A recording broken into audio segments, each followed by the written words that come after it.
News 18 India।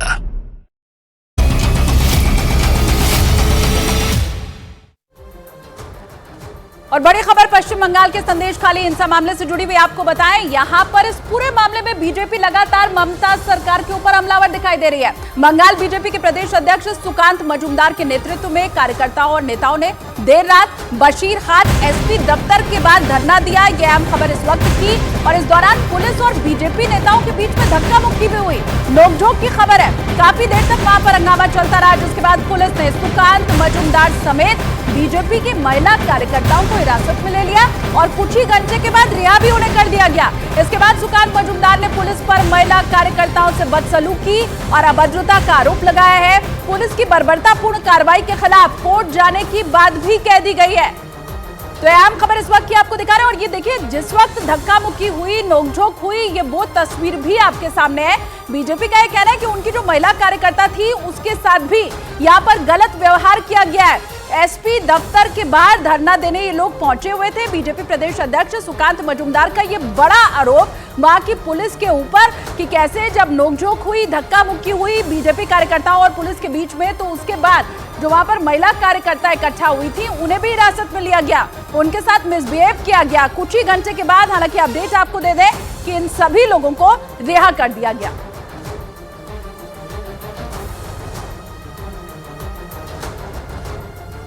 Police जोर जबरदस्ती हमारे कार्यकर्ताओं को, मुझे भी उठा के वहाँ से लेके आई है और जिस तरीके से हमारे महिला कार्यकर्ताओं को वहाँ से उठाया गया, जैसे भेड़ बकरियों को कसाई खाने में जैसे उठा के लेके जाते हैं, ऐसे उठा के लेके गए। प्रेसिडेंट फाल्गुनी पात्रा, उनके साथ भी हाथापाई किया गया और पुलिस की एक्टिविटी बहुत ही खराब है। कृष्णेंदु मुखर्जी को हाथ पकड़ के खींचते खींचते लाया गया।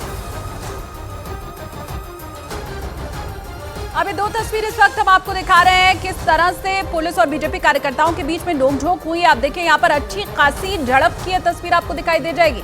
और वहीं दूसरी तस्वीर हम आपको दिखा रहे हैं, काफी देर तक इन लोगों को हालांकि हिरासत में रखा गया, फिर उसके बाद पुलिस ने छोड़ दिया। हालांकि इस दरमियान जो ये लड़ाई झगड़े की और झड़प की खबर आई, तो बीजेपी का यह कहना है कि जो महिला कार्यकर्ता थी उनके साथ यहाँ गलत व्यवहार किया गया। और इधर पश्चिम बंगाल की बसीरहाट पुलिस की कार्रवाई पर बीजेपी नेता अमित मालवीय ने ममता सरकार पर हमला किया। उन्होंने सोशल मीडिया प्लेटफॉर्म एक्स पर लिखा कि चोरों की तरह पश्चिम बंगाल पुलिस ने हमारे बंगाल प्रदेश अध्यक्ष डॉक्टर सुकांत मजूमदार और अन्य वरिष्ठ कार्यकर्ताओं को आधी रात में बसीरहाट से जबरदस्ती हटाया, जहां वो विरोध प्रदर्शन कर रहे थे। महिलाओं सहित हमारे कई कार्यकर्ता गंभीर रूप से घायल हुए, उन्हें टांके लगे हैं, कुछ को अस्पताल में भर्ती कराना पड़ा है। ममता बनर्जी अब सीरियल रेपिस्ट शाहजहां शेख का बचाव नहीं कर सकती। संदेश खाली की महिलाओं को न्याय दिलाने के लिए बीजेपी का आंदोलन जारी और हम किसी भी कीमत पर पश्चिम बंगाल की महिलाओं को निराश नहीं करेंगे।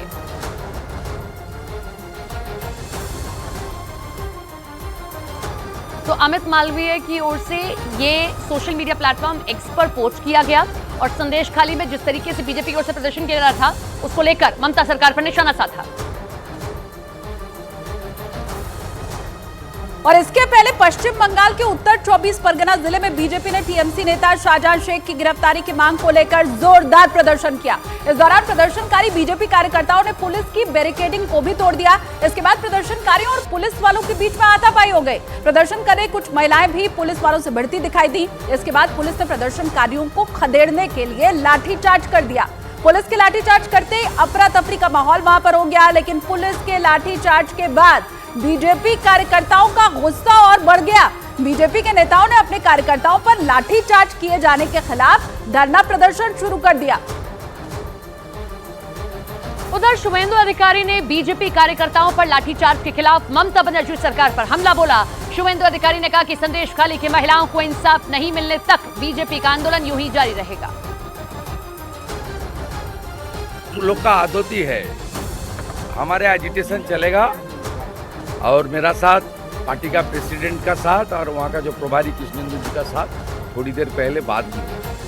हम लोग का एजिटेशन पूरा प्रदेश में चल रहा है और एसपी ऑफिस में और कमिश्नरेट एरिया में डीसी ऑफिस में बीजेपी धरना प्रदर्शन करेगा और हमारी बीजेपी एमएलए लोग फिर ट्राई करेगा संदेश खाली जाने के लिए।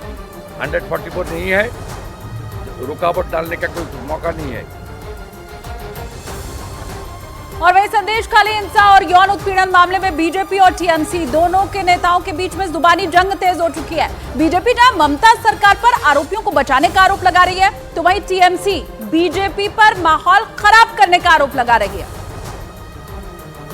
महिला, घर का बेटी, घर का बहन, घर की माँ, अगर उनको घसीट कर टीएमसी ऑफिस में आप लेके जा रहे हैं जिहादी लोग, और वहाँ पर उनका बलात्कार, उनका धर्षण किया जा रहा है, उनका मोलेस्टेशन किया जा रहा है, एक रात नहीं, रात के ऊपर रात, रात के ऊपर रात, तो आप क्या करेंगे? आप अगर गोली भी मार देंगे ना, तो अब बंगाल के महिला लोग अब रुक कर खड़े हो गया है। अब भी अन्याय ये सहन नहीं होता है, अब भी अत्याचार सहन नहीं होता है। ममता बनर्जी गोली मार दे, लेकिन ये आंदोलन चलेगा अभी। ये संदेशखाली का जो सिचुएशन है वो कंट्रोल में है और पीसफुल है। भाजपा और सीपीएम ये संदेशखाली को लेकर अभी गुंडागर्दी करने के लिए राजपथ में उतरा है, पुलिस को अटैक कर रहा है, स्टोन थ्रोइंग्स चल रहा है। वो लोग अभी नई तरह से वो प्रोवोकेशन दे रहा है, प्रोवोक कर रहा है।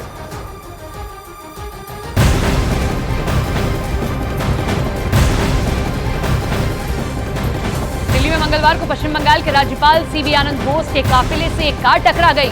घटना की जानकारी मिलते ही दिल्ली से लेकर कोलकाता तक हड़कंप मच गया। हालांकि राज्यपाल बोस सुरक्षित हैं। राजभवन की ओर से इसकी जानकारी दी गई। घटना दिल्ली के पूसा रोड इलाके की बताई गई, जहां पुलिस मामले की जांच कर रही है और कुछ लोगों से पूछताछ भी कर रही है। बताया गया कि राज्यपाल सीवी आनंद बोस संदेशखाली मामले में केंद्रीय लीडरशिप के साथ बैठक करके वापस लौट रहे थे कि तभी उनके काफिले से एक अज्ञात गाड़ी टकरा जाती है।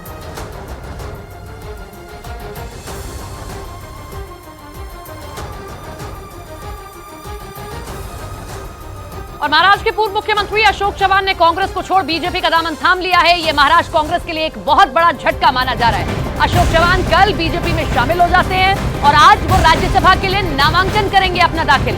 अशोक चव्हाण ने 12 फरवरी को कांग्रेस पार्टी से इस्तीफा दिया था और इसके साथ ही उन्होंने विधानसभा की सदस्यता भी छोड़ दी थी।